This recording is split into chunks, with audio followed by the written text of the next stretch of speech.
여러분 반갑습니다. 대한민국의 과학 수도 대전에서 국민 여러분을 이렇게 만나 뵙게 돼서 기쁩니다.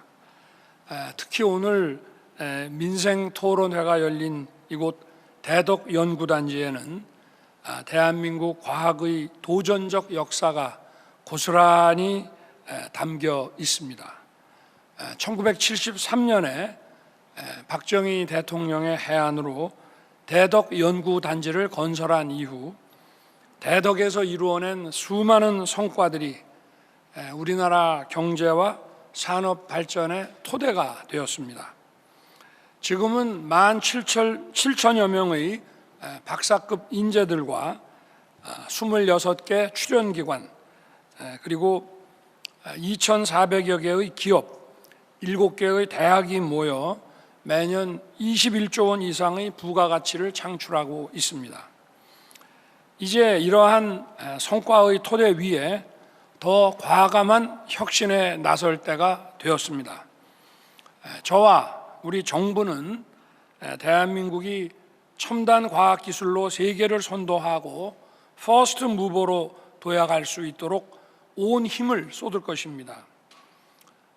역시 가장 중요한 과제는 사람입니다. 과학기술의 수준과 경쟁력을 확실하게 높일 수 있도록 우수한 인재를 길러내야 합니다. 정부는 국가 연구개발 시스템을 민간이 하기 어려운 원천기술과 또 실패를 상관하지 않는 도전적 혁신적 R&D에 집중할 수 있도록 제도와 예산을 개혁해 나가고 있습니다. 미래 세대와 기성 연구진을 이어주는 신진 연구자 지원 프로그램도 대폭 강화했습니다. 그런데 이러한 혁신 과정에서 지원이 줄어드는 것은 아닌지 염려하시는 분들도 있는 것으로 알고 있습니다. 전혀 걱정하시지 않아도 되고 오히려 훨씬 더 좋아질 것이라고 오늘 제가 확실하게 말씀을 드리겠습니다. 먼저 우리 이공계 학생들이 학비나 생활비 걱정을 덜고 학업과 연구에 매진할 수 있도록 전폭적인 지원을 펼칠 것입니다. 특히 과학기술계의 20년 수건인 대학원생 연구생활 장학금 지원을 본격적으로 시작하겠습니다. 국가 연구개발에 참여하는 모든 전일제 이공계 대학원생들에게 석사는 매월 최소 80만 원, 박사는 매월 최소 110만 원을 빠짐없이 지원할 것입니다. 또한 학부생만을 대상으로 대통령 과학 장학생을 선발해 왔는데 이번에는 대학원생까지 대상을 확대하고 장학금 규모도 1인당 연평균 2,500만 원 수준으로 지급하기로 했습니다. 이러한 지원을 계속 확대해서 이공계 학생들이 생활비 걱정에서 벗어나 공부와 연구에 전념하도록 할 것입니다. 출연 연구기관 시스템 혁신에도 더욱 박차를 가할 것입니다. 작년 11월 과학기술자문회의 오찬에서 화학연구원장님의 건의를 듣고 출연연의 공공기관 해제를 신속하게 추진하도록 했습니다. 16년 만에 대전 소재 16개를 포함한 26개 출연 연구기관을 공공기관에서 해제하고 정원과 총인건비 제한과 같은 각종 규제를 풀었습니다. 앞으로도 현장의 목소리를 더 적극 수용해서 전 세계 우수한 연구자들이 모여드는 역동적인 연구기관으로 탈바꿈시키겠습니다. 연구기관 여러분들도 정부의 혁신 노력에 함께 힘을 보태주시기 바랍니다. 세계 유수의 연구기관들과 경쟁하려면 기관 간 벽을 허물고 연구자들이 자유롭게 교류하며 협력할 수 있어야 합니다. 또 우수한 연구자들을 유연하게 채용할 수 있도록 보상체계와 조직, 인사 운영 체계도 업그레이드 해 주시기 바랍니다. 각 분야에서 정부 출연 연구기관들이 세계를 선도하는 연구기관으로 성장할 수 있도록 힘써 주시기 바라며 정부도 적극 뒷받침하겠습니다. 우리 과학이 한 단계 더 도약하기 위해 과학 수도인 대전도 리모델링을 해야 합니다. 대전에서 우수한 인재들이 성장하고 세계적인 연구기관이 커 나갈 때 대한민국의 과학도 더 발전할 수 있습니다. 대전의 과학발전 성과들을 대전 시민들께서 마음껏 누리면서 힘을 모을 수 있도록 만들겠습니다. 저와 정부는 대전의 공간과 인프라를 혁신적으로 바꿔 나갈 것입니다. 과학수도 대전의 명성에 걸맞는 첨단 도시로 키워 나가겠습니다. 먼저 제가 대선 때 유성구와 서구 일부 지역 160만 평의 제2대덕 연구단지를 조성하겠다고 대전 시민들께 약속을 드렸습니다. 우리 정부에 들어와서 이곳을 산업단지 후보지로 발표하고 연구단지 조성을 추진 중에 있습니다. 산업단지 조성과 함께 연구개발 특구로도 지정해서 세제 혜택과 정부의 재정 지원이 이루어질 수 있도록 확실히 하겠습니다. 첨단 과학기술을 육성하려면 과거의 지원 방식만으로는 부족합니다.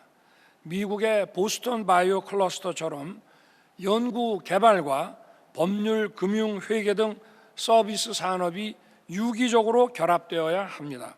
이렇게 되어야 연구 개발 성과가 높은 경제적 가치로 이어지고 또 재투자로 선순환되어 연구 개발을 더 활성화시킬 수 있습니다. 그래서 기존의 1특구와 신설되는 2특구를 모두 묶어 나노, 반도체, 바이오, 우주항공, 방위산업 등의 분야에서 세계 최고 수준의 대전 첨단 클러스터를 만들겠습니다. 기재부, 과기부, 산업부, 보건복지부, 국토부, 농림부, 환경부 등 중앙정부 부처와 대전시가 원팀이 되어 신속하게 추진해 주시기 바랍니다. 아울러 대전의 과학기술 성과를 확산시킬 수 있도록 접근성과 연결성을 높이겠습니다. 먼저 대전의 과학기술, 세종의 행정기능, 청주의 바이오 반도체 산업이 서로 시너지를 낼 수 있도록 광역 교통 인프라를 구축할 것입니다. 지난 교통 분야 민생 토론회에서 지역에도 수도권과 같은 GTX 서비스를 확대하겠다고 발표한 바 있습니다. 그 첫 번째가 바로 대전, 세종, 청주 CTX 사업이 될 것입니다. 특히 이 충청 CTX는 민간 투자 신청이 이미 들어와 있기 때문에 정부가 빨리 검토해서 사업의 속도를 내겠습니다. 금년 4월 민자사업 적격성 조사에 착수하고 완료되는 대로 우선 협상 대상자를 선정하고 임기 내 사업을 조기 착수하겠습니다. 아울러 대선 때 청주 시민께 약속드린 대로 CTX의 청주 도심 부분 지하화도 반드시 이루어지도록 하겠습니다. 한편 대전을 교통의 요주로 만들었던 경부선과 호남선 철도가 지금은 대전을 동서로 단절하고 도시 발전을 저해야 하는 요소가 되었습니다. 경부선 신대동 옥천 구간, 호남선 오정동 가수원 구간 철도를 조속히 지하하고 상부는 상업, 주거, 문화가 융합된 공간으로 바꿔 나가겠습니다. 내년 철도 지하와 종합계획을 수립하고 26년부터 대전 철도 지하와 기본계획 수립에 착수하는 등 착공 기반을 제 임기 내에 반드시 마련할 것입니다. 과학기술에 대한 과감한 투자 확대와 획기적인 인프라 혁신을 통해 대전이 대한민국의 과학 수도를 넘어 세계적인 첨단 과학 도시로 커가도록 지원을 아끼지 않겠습니다. 오늘 대전시장님을 비롯한 시민들께서도 이 자리에 함께해 주셨고 여러 정부 부처에서도 나와 있습니다. 대전 발전에 획기적 전기를 마련하는 민생 토론회가 되기 바랍니다. 감사합니다.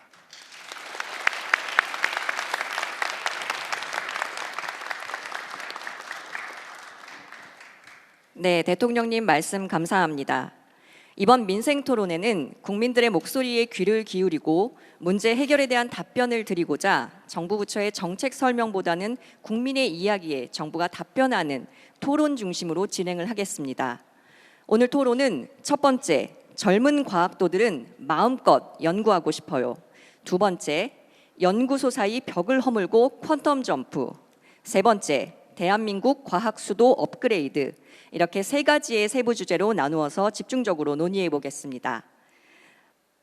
먼저 참석하신 국민 여러분들의 말씀을 듣고 관련 부처의 답변을 듣는 방식으로 진행하겠습니다. 각 주제별로 발언을 원하시는 분께서는 손을 들어주시고 제가 발언 기회를 드리면 하시는 일과 성함을 먼저 말씀해 주신 후 본론을 말씀해 주시면 되겠습니다. 자, 그럼 첫 번째 주제, 젊은 과학도들은 마음껏 연구하고 싶어요에 대한 논의를 시작하겠습니다. 우리나라 과학기술의 발전에는 항상 우수한 인재가 함께했는데요.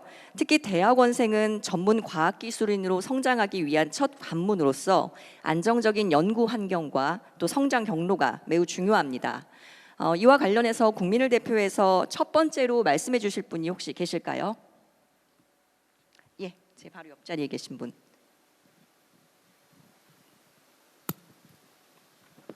네, 안녕하세요. 저는 충남대학교에 박사과정으로 재학 중인 전현호라고 합니다. 제가 충남대학교에서 학생으로 재학한 지는 한 100개월 정도 되어 가더라고요. 제가 오랜 기간 동안 학생으로 있으면서 학생들끼리 진솔한 얘기들 많이 나눠봤었는데요.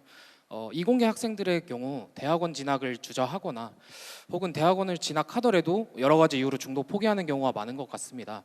이러한 이유로 여러 가지 이유가 있겠지만 학생들의 얘기를 들어보면 본인이 이공계 대학원을 졸업하여도 취업 안정성이 부족하다든지 혹은 본인의 미래가 불확실하다고 생각되는 데서 비롯됐다고 생각하고 있습니다.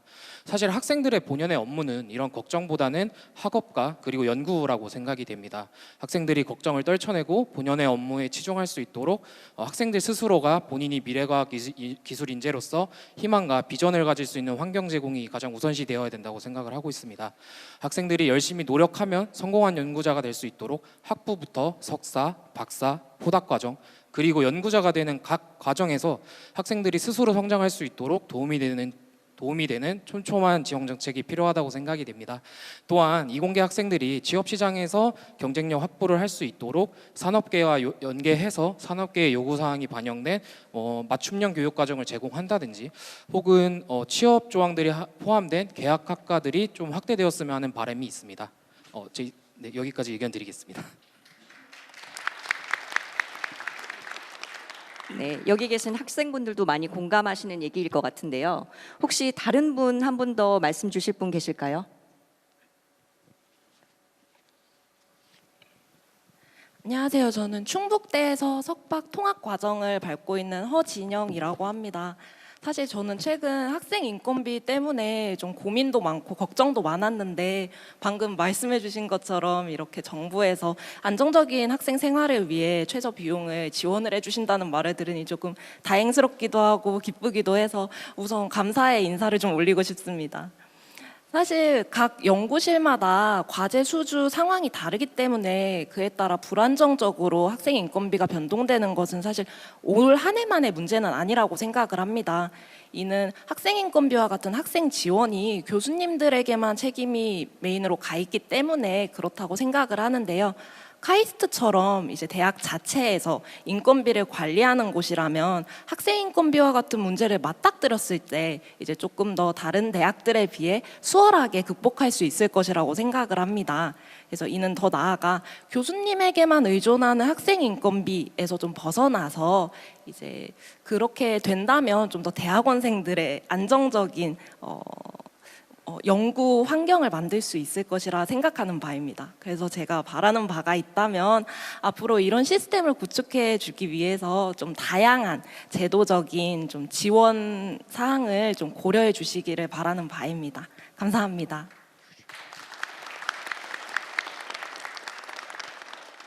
네, 말씀 감사합니다. 이공계 대학원생의 입장에서 두 분께서 말씀을 주셨는데요. 다른 분야에 계신 분도 혹시 말씀 주실 분 계실까요?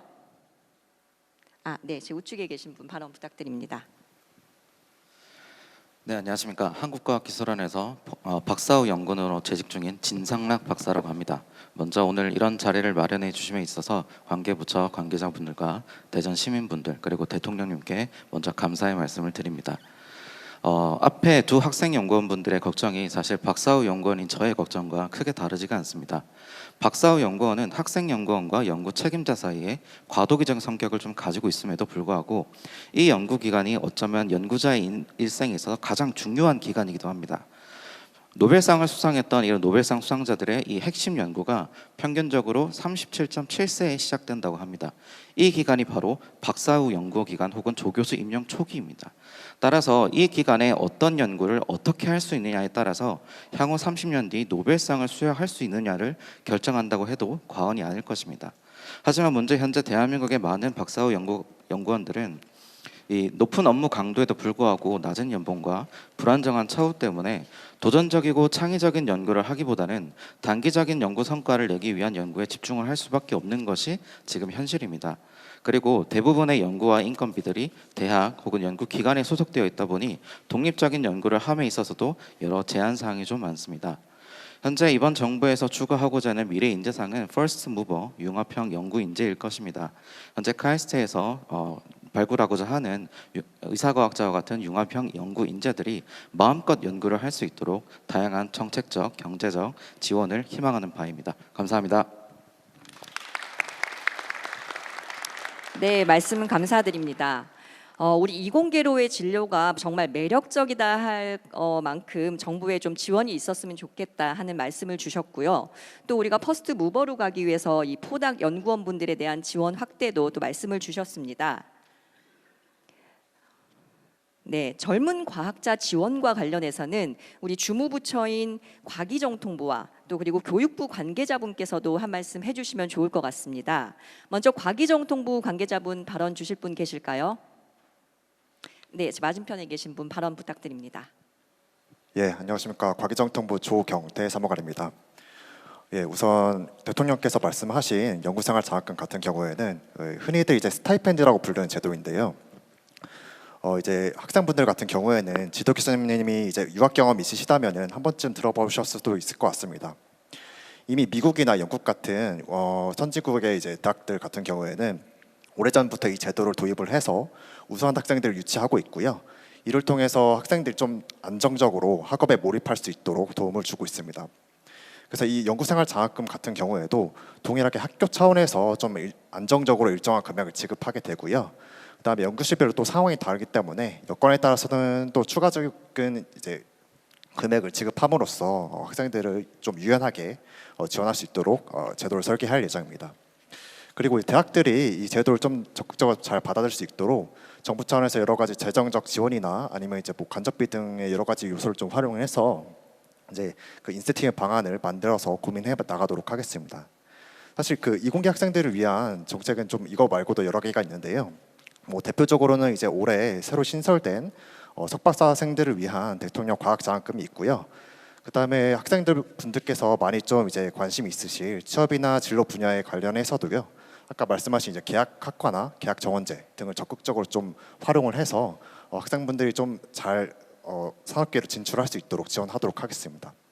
사실 저도 개인적으로는 얼마 전까지 학생이기도 했고요. 이공계 분야에서 공부하고 있는 이제 지인들이 많이 있습니다. 그래서 연구생활 장학금 담당자로서 참 뜻깊게 생각하고 있고요. 앞으로 교육부와 좀 많이 협업을 해서 학생분들이 더 잘 연구할 수 있는 환경을 만들어 보도록 하겠습니다. 감사합니다. 네, 사무관님 말씀 감사합니다. 다음 교육부 관계자분 말씀 부탁드립니다.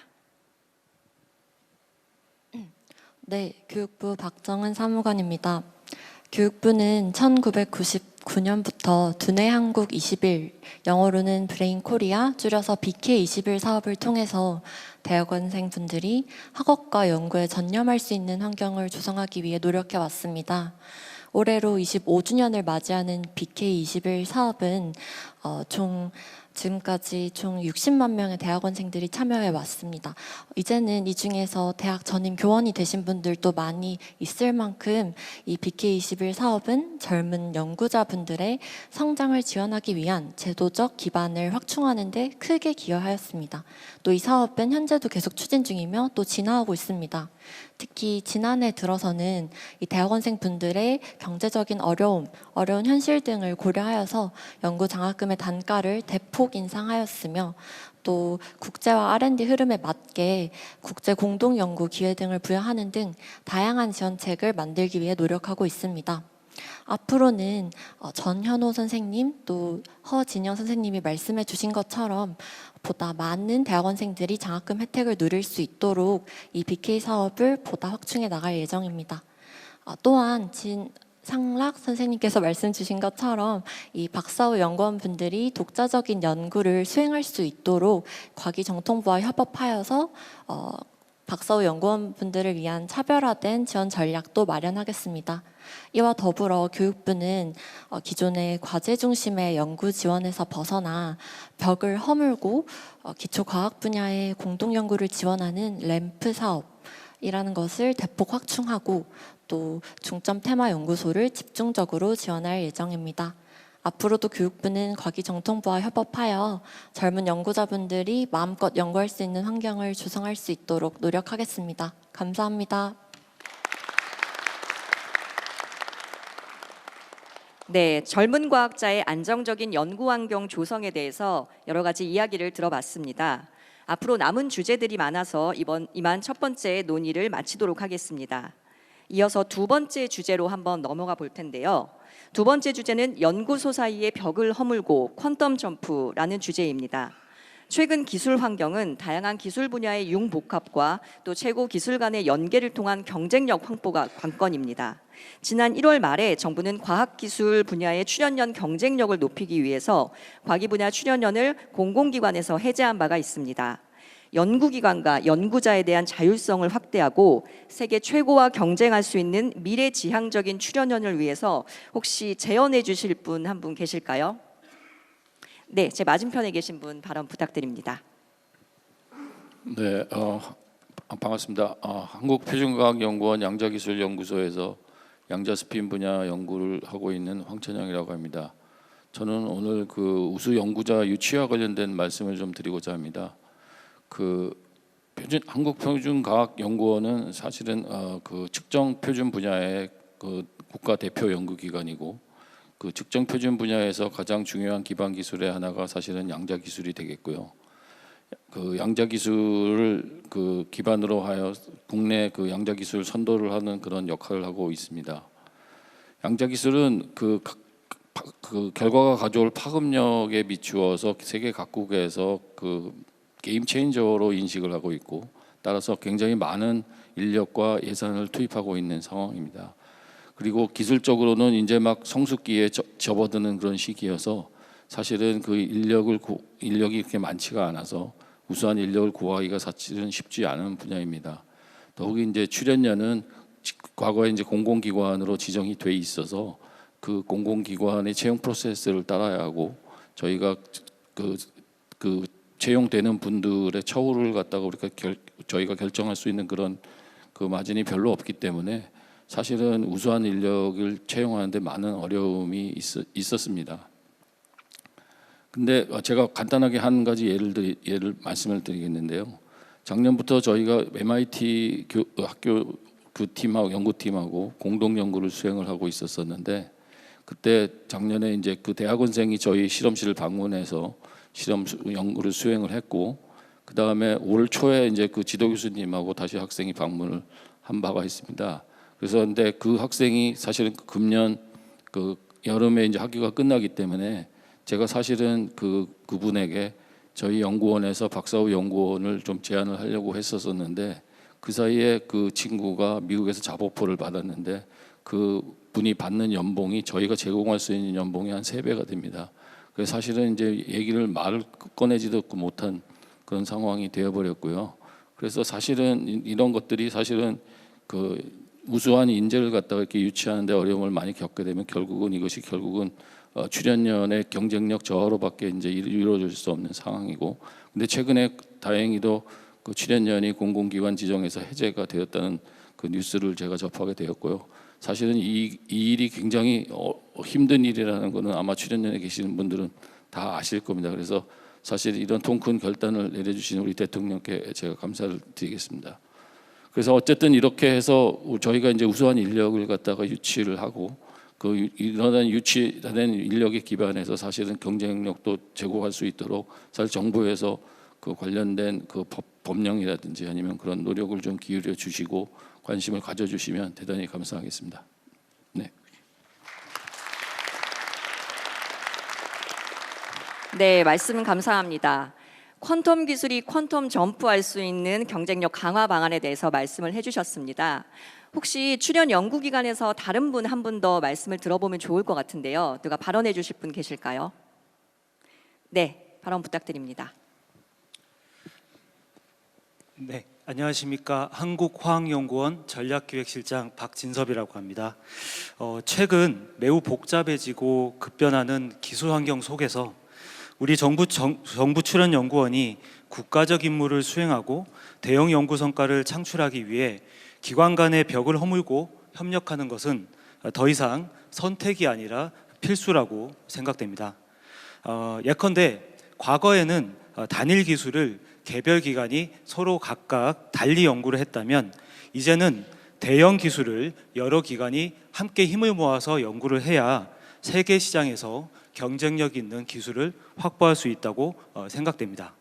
예를 들어서 현재 우리나라의 미래 먹거리로 얘기되고 있는 2차 전지의 사례를 생각해 보면 한국화학연구원이 개발한 2차 전지 핵심 소재가 에너지연이라든지 전기연구원과 함께 후속 상용화 연구를 진행을 하면은 좀 더 빨리 신속하게 초격차 기술을 확보할 수 있을 것으로 생각이 됩니다.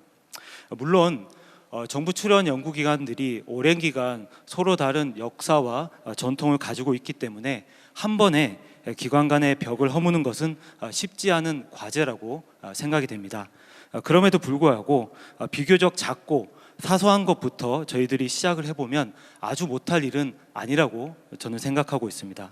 따라서 너무 어렵게만 접근하지 말고 쉬운 것들부터 우리가 할 수 있는 것부터 시작을 해서 정부 출연연 간의 벽이 자연스럽게 허물어질 수 있도록 노력해 주시길 부탁드립니다. 감사합니다. 네, 출연연 간의 협력이라는 아주 중요한 말씀 해주셨습니다. 혹시 한 분 정도 더 발언 들어볼 수 있을까요? 누구 발언해 주실 분 계실까요? 네, 맞은편에 계신 분 발언 부탁드립니다. 네, 안녕하세요. 저는 한국기초과학지원연구원 기획예산본부장 전상미입니다. 저는 전자현미경 분야의 분석과학을 연구하는 책임 연구자이자 동시에 연구원에서 기획예산본부장으로서 직을 맡아서 연구원의 경영과 또 예산 업무를 총괄하고 있습니다. 연구자이면서 동시에 연구 행정가인 위치에 있습니다. 연구를 수행하는 과정에서는 연구 활동뿐만이 아니라 정책 수립, 또 과제 기획, 또 연구 관리 등 행정적으로 다양한 업무가 수반되어져야 합니다. 과학기술 발전과 경제 성장에 따라서 우리나라 R&D 예산이 굉장히 많이 확대가 되었고요. 또 이와 비례해서 연구 행정의 역할과 중요성도 굉장히 커지고 있습니다.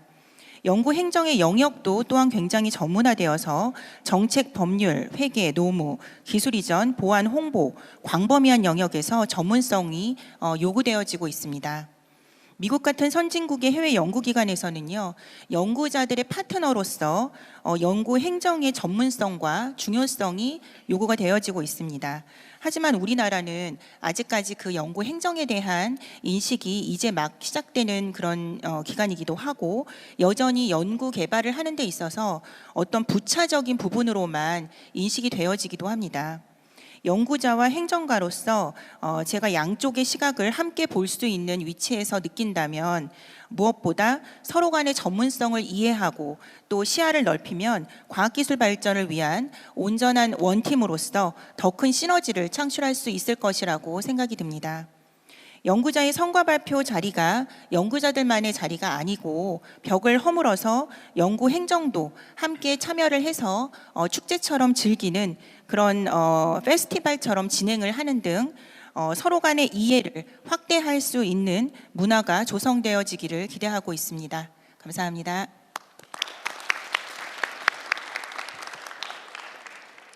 네, 연구 행정의 중요성에 대한 값진 의견을 주셨습니다.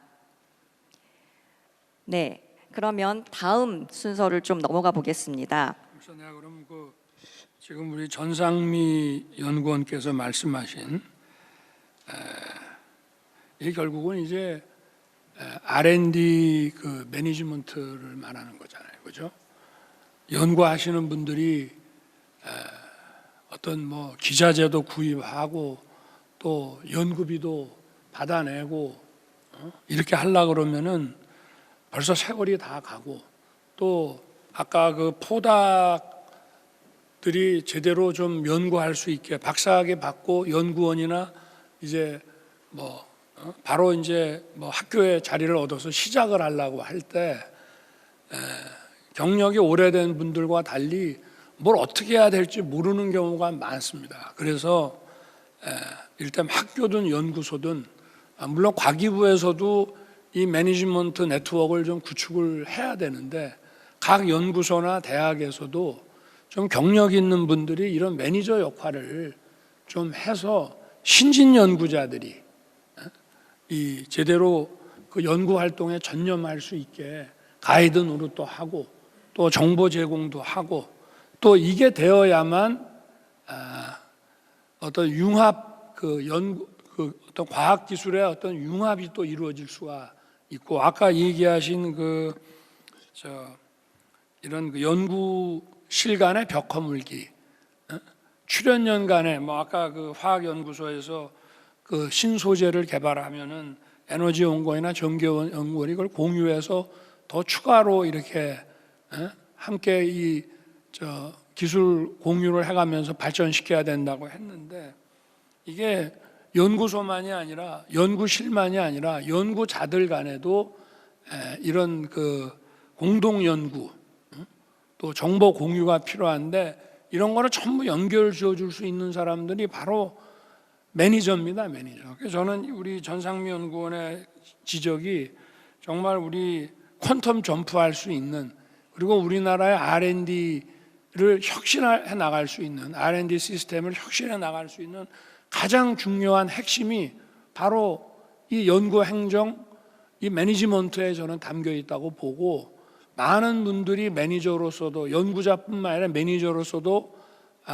좀 성장하고 이런 분들이 많이 나와야 우리 R&D 시스템이 혁신을 할 수가 있다고 생각을 합니다. 오늘 좋은 지적 감사합니다. 네. 우리 과기부에서도 하여튼 이런 출연연이나 연구소나 대학에서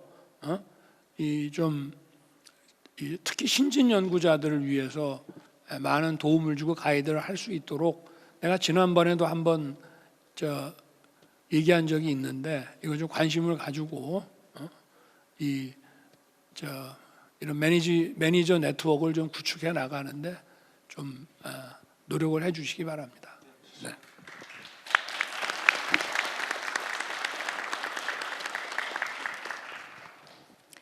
네, 그러면 과기정통부에서 좀 구체적인 계획을 말씀해 주시면 더 좋을 것 같습니다. 말씀 주실 분 계실까요? 네, 발언 부탁드립니다. 예, 과기정통부의 구서희 사무관이라고 합니다. 예, 먼저 표준형 황창용 박사님께서 말씀 주신 인재 유치에 대해서 말씀드리겠습니다. 이번 공공기관 지정 해제가 실제 출연연 연구 현장에 인재 유치로 이어질 수 있도록 과기정통부는 끝까지 연구 현장과 함께 최선을 다하도록 하겠습니다. 두 번째로 이제 기관 간 칸막이 혁파에 대해서 말씀드리겠습니다. 정부 역시 출연연이 기업, 학교와 차별화된 이제 국가 연구개발 기관으로서 정체성을 공고하게 하려면은 기관 간 칸막이 혁파가 필수라고 인식을 하고 있습니다. 이를 위해서 올해부터는 최고의 연구를 위해서 이제 기관 간 칸막이를 넘어 협력 체계를 구축하는 연구단에 한도 없이 연구비를 지원하는 글로벌 탑 전략 연구 지원 사업이 공모 중에 있습니다.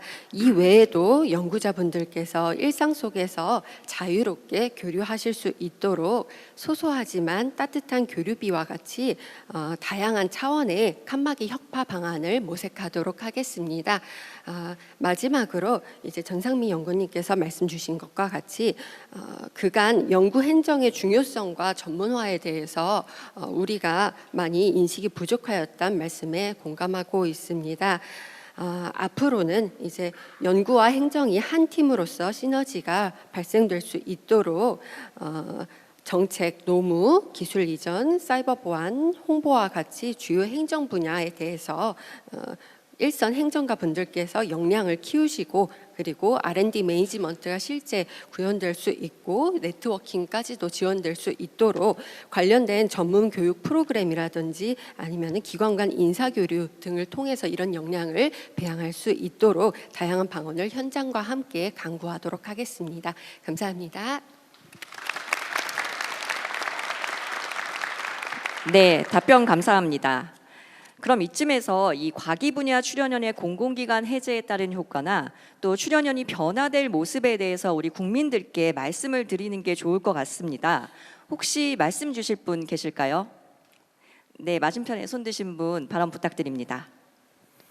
네, 안녕하십니까. 저는 국가과학기술연구에서 정책 분야를 담당하고 있는 전정철이라고 합니다. 먼저 공공기관 지정 해제라는 정말 출연연의 오랜 염원을 해결해 주신 대통령님께 다시 한번 이 자리를 빌어서 감사의 말씀을 드립니다. 그간 출연연이 공공기관의 관리 틀 아래에서 제약을 받으면서 획일적으로 정원을 관리하고 획일적으로 총회 인건비를 관리하는 그런 부분들이 앞으로 이제 완화가 될 거라고 생각을 하고요. 그런 것을 기반으로 해서 정말 출연연의 연구 경쟁력이 정말 비약적으로 높아질 수 있는 그런 기반이 이번에 마련되었다고 생각하고 있습니다.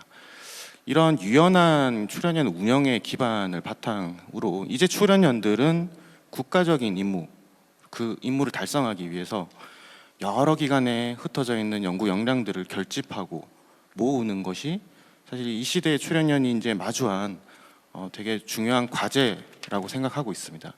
결국 출연연의 역량을 결집하고 모으려면 말씀 앞서 많이 하셨지만 출연연 간의 벽을 허물고 서로 연구자들이 유기적으로 소통하는 것이 무엇보다 더더욱 더 중요해지고 있는 시점이라 생각합니다.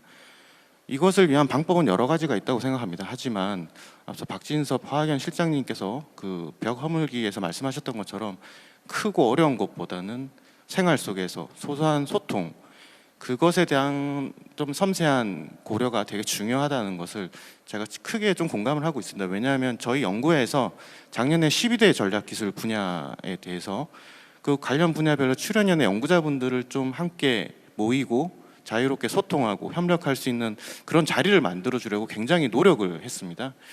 그걸 하면서 느낀 점이 한 가지 있었습니다. 사실 출연연의 벽이 있다 이런 이야기를 하고 있지만 출연연 연구자 간에는 벽이 없습니다. 연구자분들은 얼마든지 자기 연구 분야에서 자유롭게 소통하고 협력하고 또 그걸 앞서 대통령께서 말씀하신 협력 연구로 연결해 나갈 수 있는 그런 의지와 역량을 가지고 계시다는 걸 확인을 했고, 연구 현장에서 일상 속에서 소통하면서 좀 편안하게 자유롭게 교류하고 협력할 수 있는 환경을 만들어 나갈 수 있도록 노력해 나가도록 하겠습니다. 앞서 저희 출연연의 또 박사님들께서 공공기관 지정 해제에 따른 우려와 또 기대 말씀을 좀 주셨었는데 정말 핵심적인 거라고 생각하고 있습니다. 사실 지금까지는 좀 획일적인 출연연의 관리 틀이었었습니다. 이제는 그걸 좀 벗어나서 정말 연구기관이라면 그 연구기관의 잠재력이 어마어마합니다. 그 잠재력을 극대화할 수 있는 그런 운영 체계를 구축하고 그걸 발판 삼아서 이제 우리 25개 출연연들이 세계 최고, 정말 세계 최초로 하는 연구들을 수행해 나가는 그런 연구기관으로 거듭날 수 있도록 저희 연구에도 출연연과 또 정부랑 끊임없이 소통하면서 노력해 나가겠습니다. 감사합니다.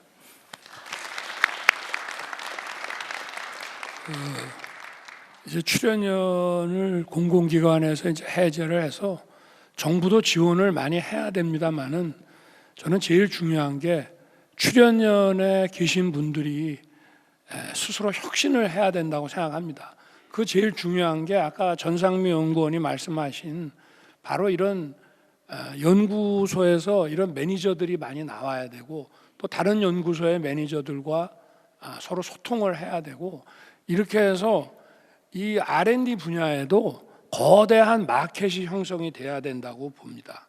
그렇게 되어야만 아까 말씀드린 금융, 법률, 회계와 같은 이런 그 지원이 서로 연결이 돼가지고 경제적 가치를 창출하고 다시 이것이 도전적인 연구 개발로 이어지는 이런 선순환 체계를 만들어낼 수 있기 때문에 이 연구 행정 분야의 중요성에 대해서 오늘 아주 잘 지적을 해주셨고 저도 뭐 여기에 이 중요성이라고 하는 거는 아주 관심이 아주 많습니다. 이 미국의 작년에 제가 워싱턴 방문을 했을 때 고등국방과학 연구소를 가 보면은 이게 이제 민간에서는 실패할 수밖에 어떤 실패가 두려워서 할 수 없는 소위 시장의 실패가 일어나는 그런 R&D 분야에 대해서 정부가 이제 재정으로 어떤 원천 기술 개발을 하는데 투자를 하는데요.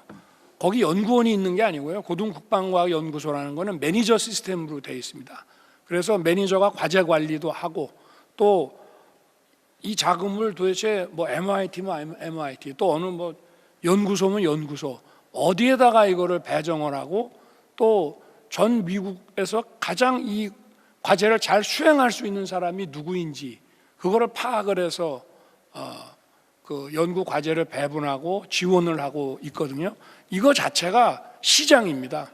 이거 자체가 마켓입니다. 그렇기 때문에 이런 R&D 분야에서 우리가 어떤 커다란 마켓을 형성을 하고 이 마켓을 굴러가게 만드는 이런 매니지먼트에 대해서 저희가 각별한 관심을 가져야만 우리 R&D 혁신을 할 수 있다고 생각을 합니다. 여러분들의 그야말로 분발을 기대하겠습니다. 네.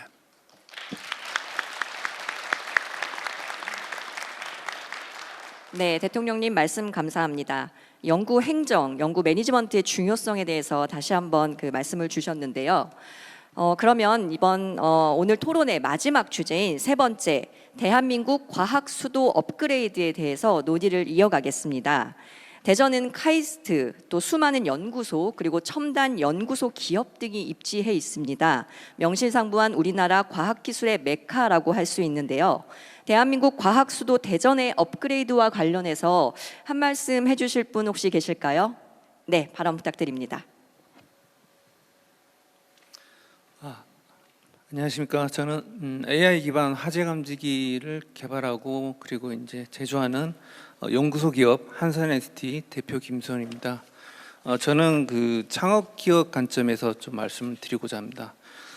대전광역시는 카이스트, 충남대학교, 출연연 그리고 기업연구소 등 우수한 대학과 연구 인프라를 보유하고 있습니다.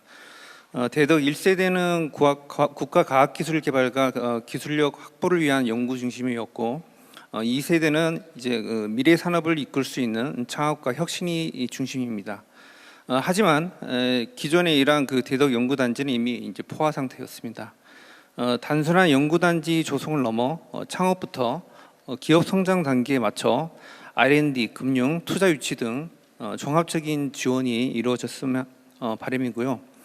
그리고 연구소 기업과 그리고 창업 기업의 성공적인 사업화를 위해 신기술 제품의 규제 샌드박스와 실증을 적극 지원하고 우선 구매할 수 있도록 도와주셨으면 합니다. 보스턴의 캔달 스퀘어처럼 제2연구단지도 대전 지역에서 창업의 상징적인 공간이 되었으면 하는 바람입니다. 이상입니다.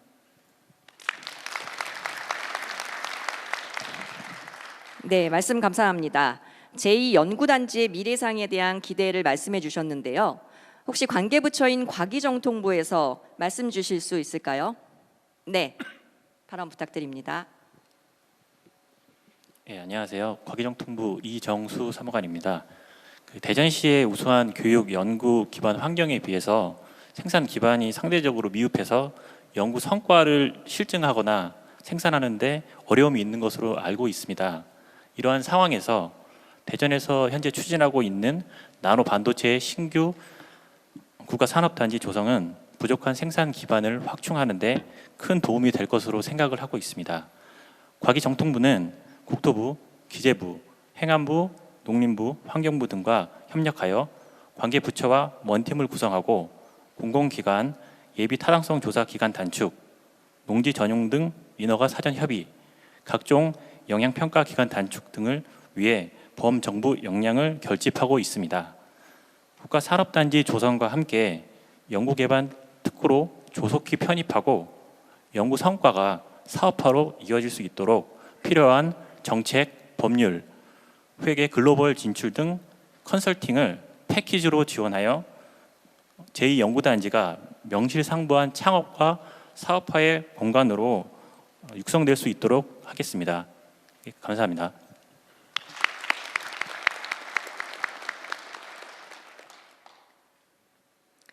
네, 말씀 감사합니다.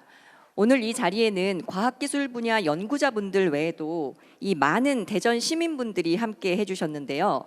우리 대전 시민분들의 목소리도 한번 들어보면 좋을 것 같습니다. 혹시 발언해 주실 분 계실까요? 제 바로 옆자리에 계셨네요. 발언 부탁드립니다. 네, 안녕하십니까. 저는 대전 유성구에 거주하는 허영범이라고 합니다. 이게 2016년도 제가 대학생이던 시절에 대통령님께서 실제로 대전에서 근무하셨다고 들었습니다.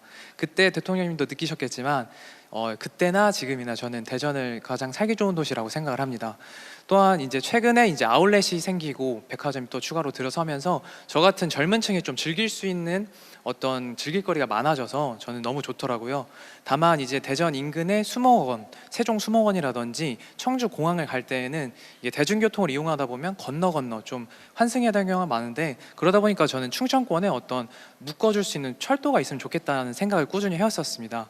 그러던 차에 이제 대통령님께서 지난달 CTX 사업을 기획을 해주셨습니다. 따라서 이제 요즘 제 친구들과 주변 사람들끼리 얘기하는 주요 토픽이 CTX거든요. 처음에 이제 반석역까지만 CTX가 들어올 줄 알았는데 이 중앙에 있는 대전 정부 청사까지 들어오게 돼서 다들 너무 기뻐했고요. 그리고 이제 세종 그 청사까지는 15분, 그리고 공항까지 그 청주 공항까지는 50분 내로 가는 것도 모자라서 이게 대전 정부 청사에서 이 서울까지 가는 신규 노선이 생긴다고 하니까 저희끼리로는 이제 대통령님도 이 대전 편하게 놀러 올 수 있겠다라는 우스갯소리도 많이 했고요. 네, 그래서 이제 그걸 토대로 이 CTX가 좀 잘 자리 잡았으면 하는 마음이 있습니다. 따라서 대통령님, 저를 비롯해서 이제 대전 시민분들이 많이 기대하는 대로 이 CTX가 별 차질 없이 잘 진행될 수 있도록 도와주시고, 그리고 더 나아가서 이제 빠르게 이용할 수 있도록 관심 가져주시면 감사하겠습니다.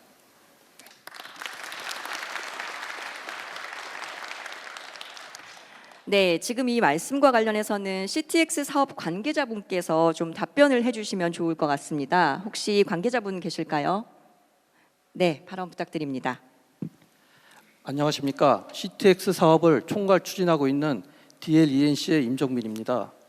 저희 DLENC 컨소시엄은 광역급행철도가 대전의 연구기능, 세종의 행정기능, 청주의 산업기능을 빠르게 연결하고 수도권과 충청권 간 이동인구가 상당한 점을 고려하면 지방권이라도 사업성 확보가 가능하다고 생각합니다. 또한 대전에 아울렛, 백화점 등이 새로 들어섰고 세종에서는 국회의사당을 설치할 계획이며 충북은 오송 오창 산업단지가 활발한 점 등 충청권의 빠른 변화는 저희 컨소시엄에서 민간 사업 방식으로 제안을 준비하는 이유이기도 합니다.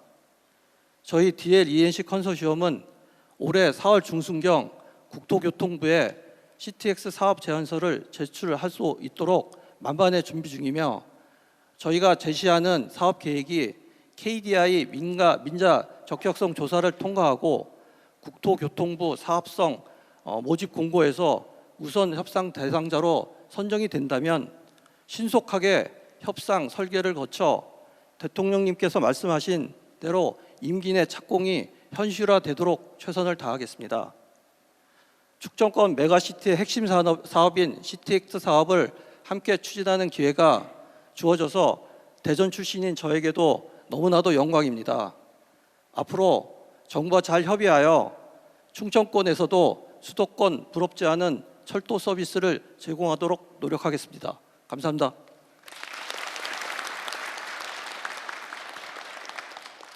네, CTX 사업에 대한 말씀 잘 들었습니다. 어느덧 이 토론을 이어가다 보니까 시간이 벌써 많이 흘렀는데요. 혹시 대전 시민분들 중에 한 분 정도 더 말씀을 들어보면 좋을 것 같습니다. 네, 발언 부탁드립니다. 안녕하세요. 대전 법동 통장 서경숙입니다. 대전은 대전역이 만들어지면서 성장한 도시입니다. 열차를 갈아타면서 먹던 가락국수 맛처럼 시민들이 함께 공유하는 많은 추억이 있습니다. 하지만 그만큼 대전처럼 도심 한복판으로 지나가는 철도가 많은 도시도 없을 것입니다. 특히 경부선, 호남선, 대전선 등이 동서좌우로 가로지르며 도시가 사방으로 단절되어 불편한 점이 많습니다. 또한 철도가 아파트나 주택가 바로 옆으로 지나가는 곳이 많아 소음 불편도 많습니다. 최근에 정부에서 여러 민생 토론을 통해 철도 지하화를 발표한 것으로 알고 있는데 대전 도시 한가운데 지나가는 철도들도 빠른 시일 내에 지하화가 될 수 있도록 지원해 주셨으면 좋겠습니다. 감사합니다.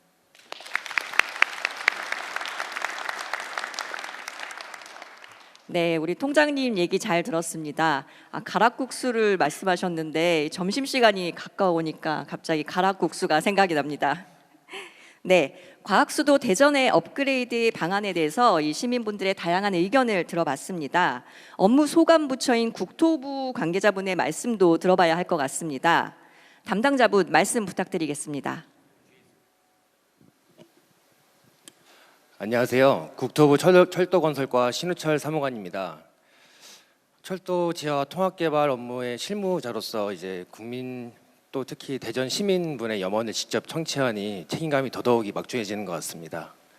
철도 지하 통합개발 사업이라는 게 사실 기존 철도 사업과는 전혀 다른 사업 방식을 적용하다 보니까 그 사업을 검토하고 구성하는 단계가 정말 많은 과정이 거쳤었습니다.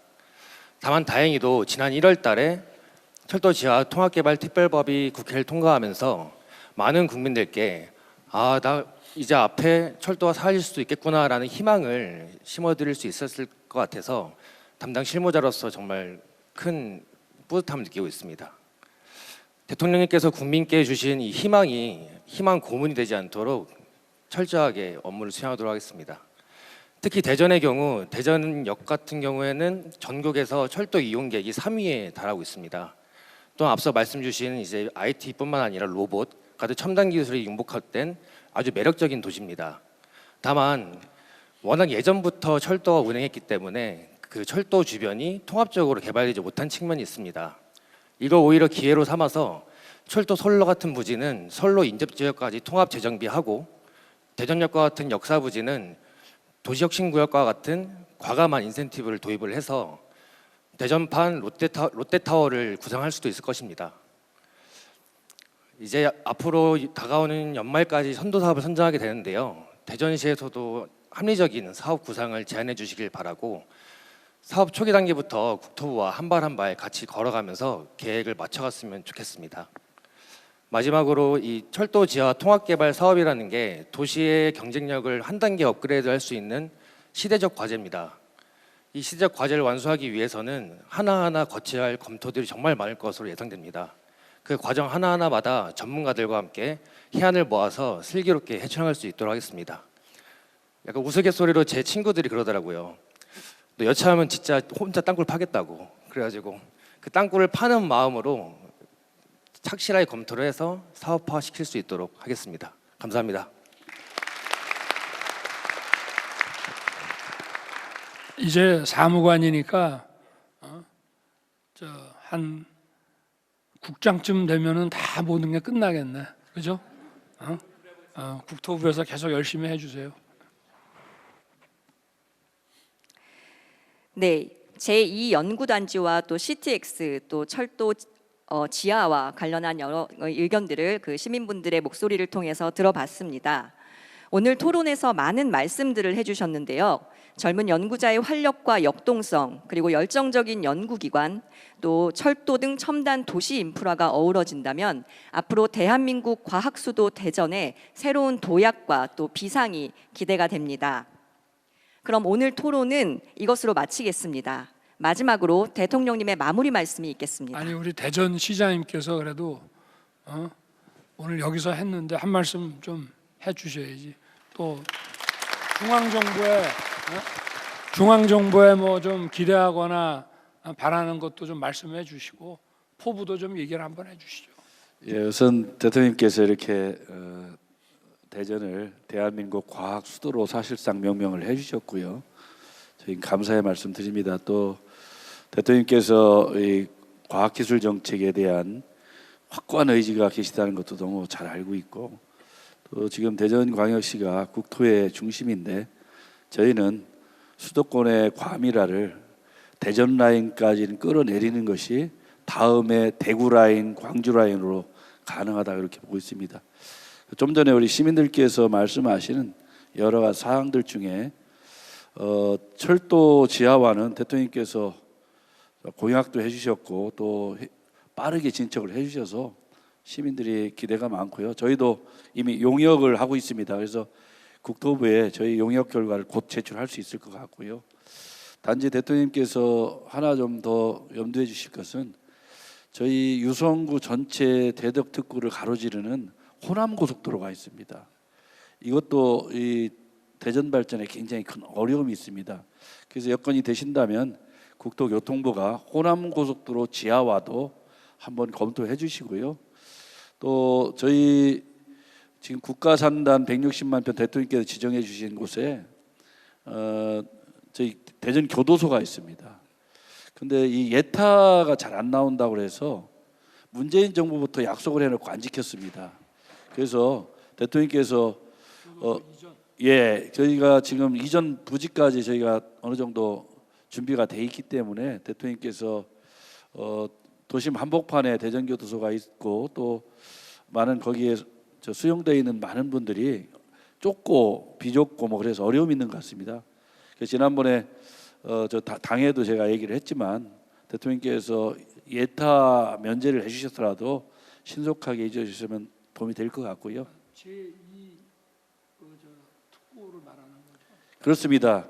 대통령께서 지정해 주신 160만 평 바로 안에 그게 들어 있습니다. 예, 그렇게 또 하나는요. 대전이 지난 한 2, 3년 동안 상장 기업이 56개인데요. 곧 57개가 됩니다. 그런데 대전 기업들 중에 기술 수출에 혁신적으로 한 2조 2천억, 2조 1조 2천억, 최고에는 1억 8천만 불 기술 수출을 대부분이 대전에서 이루어지고 있습니다. 그래서 대통령께서 이 자본, 특히 금융 분야에 있어서 대전시가 추진하고 있는 대전 투자청하고 대전의 기업을 지원하는 은행 이분에도 조금 더 관심을 가져주시면 저희가 큰 도움이 되지 않을까 싶습니다. 다시 한번 대통령께서 대전을 대한민국 과학 수도로 명명해 주시고 확고한 의지를 이렇게 해주신 데 대해서 우리 150만 시민 여러분의 감사의 말씀을 대신 전해 올리겠습니다. 감사합니다.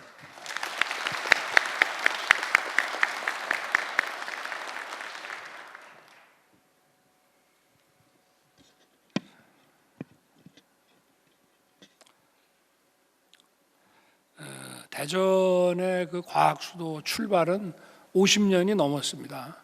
1970년대 초반에 박정희 대통령 재임 시절에 국방과학연구소를 이곳에 만들고 또 우리나라 이제 국방과학의 산실로 만들었죠. 또 이 국방과학연구소에 많은 인재들이 거기 근무하다가 나와서 또 우리나라의 많은 기업들로 또 이전을 해서 뭐 자동차 그 산업이라든지 또 이런 그 조선 산업이라든지 이런 쪽으로도 많이 빠져서 우리나라도 중화학공업을 또 뒷받침했습니다.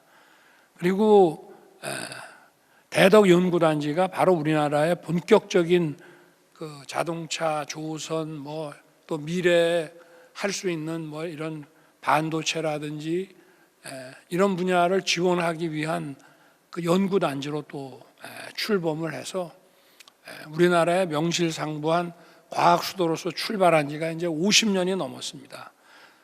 근데 이제는 세상이 많이 변하고 있고 기술의 변화가 엄청나기 때문에 이 과학수도 대전을 저희가 더 업그레이드를 시켜야 됩니다. 오늘 말씀드린 사항들 또 오늘 논의가 된 것들을 좀 정리를 하면은 우리가 과학기술을 발전시키기 위해서는 미래 세대에 대한 투자를 많이 해야 됩니다. R&D라고 하면은 정말 그 군으로 얘기를 하면 어떤 최첨단 분야에 대한 투자가 이제 주종을 이룬다고 할 수 있겠죠.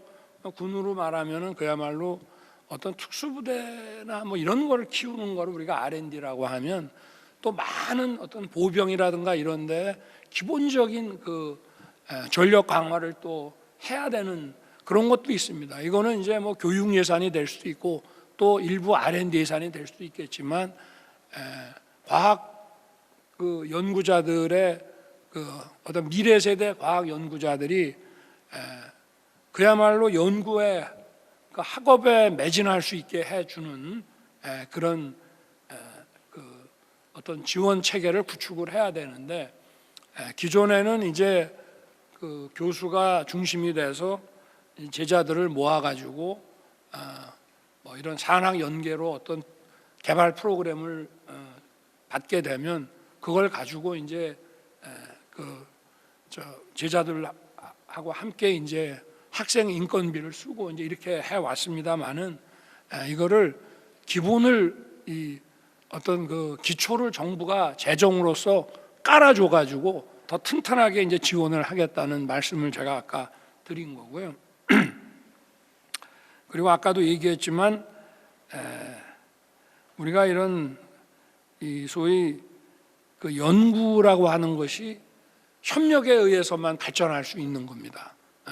연구소들 간의 협력, 또 국제 협력도 많이 이루어져야 되고 제 그 대통령 취임사에도 그게 나옵니다. 과학기술의 개발이 우리의 자유를 확장시키고 과학기술의 개발은 국제적 연대와 협력에 의해서 발전하는 것이다라고 이제 제 취임사에서도 말씀을 드렸는데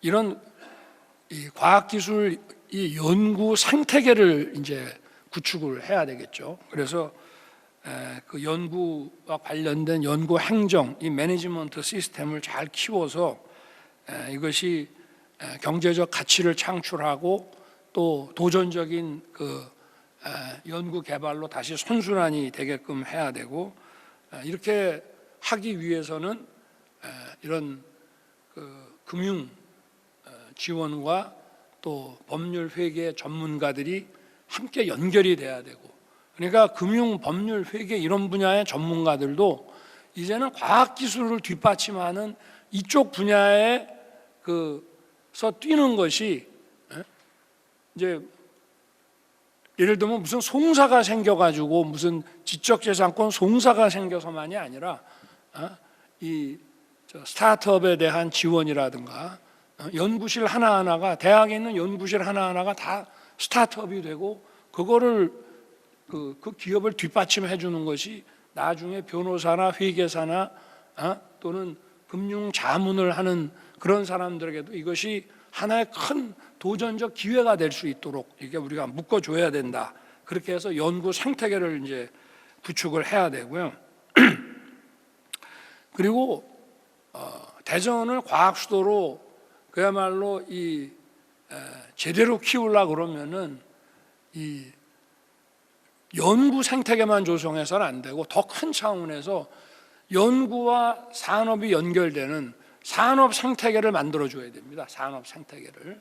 그래서 산업 생태계를 구축하는 데는 그야말로 과학 메가폴리스라고 하는 거대한 어떤 그 물리적 공간 인프라를 구축을 해 줘야만 여기에서 산업 생태계가 커지고, 그렇게 함으로써 대전이 제대로 된 과학 수도로서 세계적인 그 과학 수도로서 발돋움할 수가 있다. 거기에서 이제 필요한 것이 일단 접근성이기 때문에 접근성이 좋아야 기업도 들어오고, 또 기업이라는 것이 이제 연구실 기업이라고 하는 이 R&D 이런 스타트업도 있겠지만, 이것을 가지고 다시 재차 응용해서 제조를 하고 또 서비스 분야가 만들어지고 하는 이런 거대한 이 산업 생태계가 한꺼번에 굴러가야 거기서 과학도 발전하지, 연구소만 덜렁 있어 가지고는 발전할 수가 없습니다. 피드백이 안 됩니다, 이게. 그래서 이런 그 접근성 강화를 위해서 CTX를 조속히 추진을 하고요. 그 다음에 이제 이런 그 철도 지하화 문제는 이거는 그야말로 아까 우리 국토부 사무관이 그 도시의 경쟁력을 말한다고 그랬거든요. 도시의 그냥 경쟁력이 아니라 종합적 경쟁력입니다.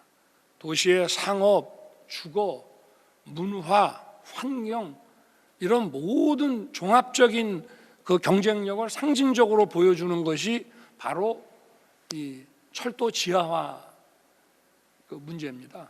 근데 다행히 대전은 과학의 수도고 과학기술이 가장 집약적으로 발전해온 지역이기 때문에 이런 그 철도 지하화 같은 도시 경쟁력을 키워나가는 테크놀로지도 얼마든지 여기서 공급이 가능하다고 저는 보고 있습니다. 그래서 이 철도 지하화 문제는 정부도 재정 투자를 일부 하고 또 민간 투자도 들어와야 되고, 이렇게 하나의 이제 그 투자라는 측면, 수익성이라는 측면도 있지만, 여기서 제일 중요한 거는 바로 종합적인 경쟁력, 바로 기술력입니다. 이 소위 어떤 도시공학 기술력을 가지고 이 철도 지하화라는 문제가 풀려나가는 거고, 그런 측면에서 저는 과학 수도 대전이 이런 철도 지하화를 충분히 감당할 수 있는 역량이 된다고 보기 때문에 국가도 적극 지원하고 밀겠습니다. 하여튼 오늘 뭐 좀 짧은 시간 동안에 우리 많은 연구자 또 우리 교수님들 또 각계 전문가 시민들께서 좋은 말씀 해주셨는데, 하여튼 이 과학 수도, 이 메가폴리스를 확실하게 만들어내고 이걸 토대로 해서 대한민국 전체가 발전할 수 있도록, 대한민국 전체의 국제 경쟁력이 강화될 수 있도록 그렇게 모두 한번 노력해 보십시다. 감사합니다.